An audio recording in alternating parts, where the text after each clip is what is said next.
Fire Escape Engineers Inspector Summary video.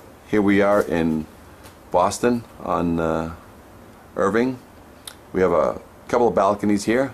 So let's start off. Fire escape needs to be structurally sound, must be kept painted. Fire escape has some structural issues and has some paint issues. So at this time I cannot issue a fire escape affidavit here on this fire escape. She's not ready. She does need a paint job and she needs some minor structural done to it, and then we can issue an affidavit with a disclaimer, or we can refurbish the whole fire escape and issue a certification without a disclaimer. So let's talk about the supports. First, the supports, they look like they're in good order. They're tied into the building. The cement is not the greatest looking cement, but I'm not seeing any major spalling, but it looks like somebody did some cement work on this, but it's kind of sloppy, but it's there, and I don't see any spalling. The owner claims 5 years ago. The grading that I'm seeing on the on top of the supports are not showing any signs that the spacers are gone, and so those once we've had the painting done, we can get further close shot of those.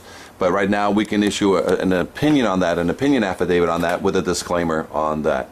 We start looking at the railings on the fire escape. It looks like it has original hardware on the corner, so this would be a great time to change that, because it doesn't look like this fire escape has had any fastener maintenance in its time. So I would recommend that during the painting, those are easy bolts to change, and that will satisfy.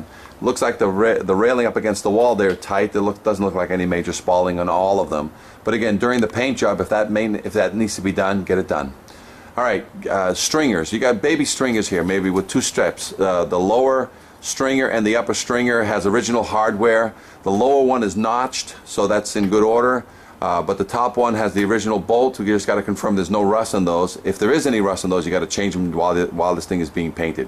The stair treads, I'm seeing some evidence of rust in the connections of the stair treads, so those definitely you got to look at it. And there's only two on either floor, so just change those bolts now. And using a simple cutting wheel, you can probably get those bolts out with somebody with semi-skilled skills.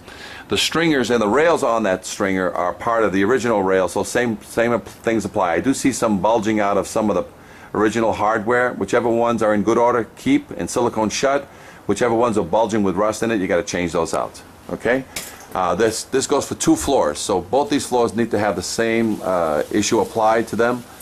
There is an issue of location. I mean, the only way to get in here is through one of these doors that go through the bottom. So you're going to have to make arrangements with the owners to come through their apartments to paint these fire escape floors.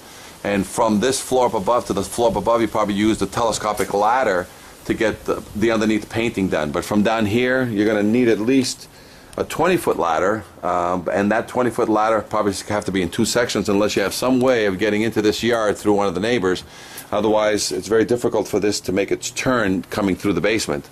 So that's the issue here on this fire escape. Any questions? Fire Escape Engineers, Inspector Summary video. This is Cisco, 866-649-0333. Give us a call if you have any questions.